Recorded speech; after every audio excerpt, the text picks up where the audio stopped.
Welcome to Light Hat Security. In this video, we're going to cover a brief history of passwords and talk about why they're so important to cybersecurity. The concept of a password, or a phrase that's used to identify an individual as the person they claim to be, has been in use since the time of the Roman Empire. In the Renaissance period, Shakespeare opened Hamlet with a password, "Long live the king," a phrase which told the guard at the gate that a friend was approaching. During the D-Day invasion of World War II, American soldiers used a password of sorts when behind enemy lines. If they detected movement close by, they would call out the challenge sign, "Flash," which needed to be answered with "Thunder." This allowed the soldiers to quickly distinguish friend from foe. Passwords were first used on computers in the early 1960s at MIT. Back then, computers were very large, very expensive, and very uncommon. As such, the students and faculty at MIT had to share their time in the computer lab. To distribute computer time amongst the users and ensure that everyone had a turn, the first digital password system was created. To start using the computer, a user would have to enter their password. This would authenticate the user and then allow them access for a predetermined amount of time.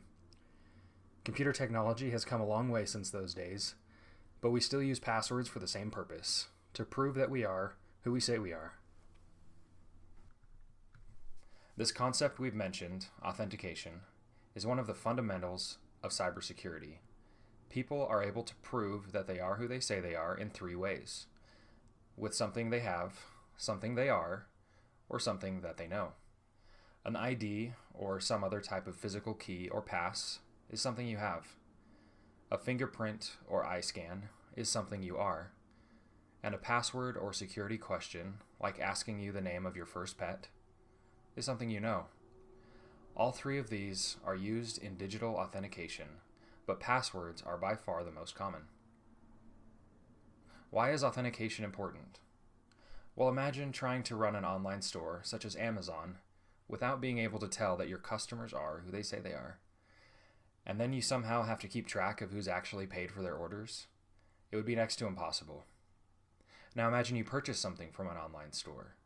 Then someone else changes the shipping address of your order to their house because the website can't tell the two of you apart. Now right now you may be thinking you can survive without online stores. Maybe authentication isn't that important. Now think of your bank account. If your bank can't verify identity when a request is made, your money will be transferred to someone else faster than you can say password 1. We hope you can see that authentication in the digital world is not just important, it's fundamental. We strongly encourage you to watch the next video where we'll try to explain how passwords work, the math that keeps them secure, and how they're cracked. This understanding will help you in making and using strong passwords. Then, in the third video, we will give you some password tips, including making strong passwords that are also easy to remember. Thanks for watching.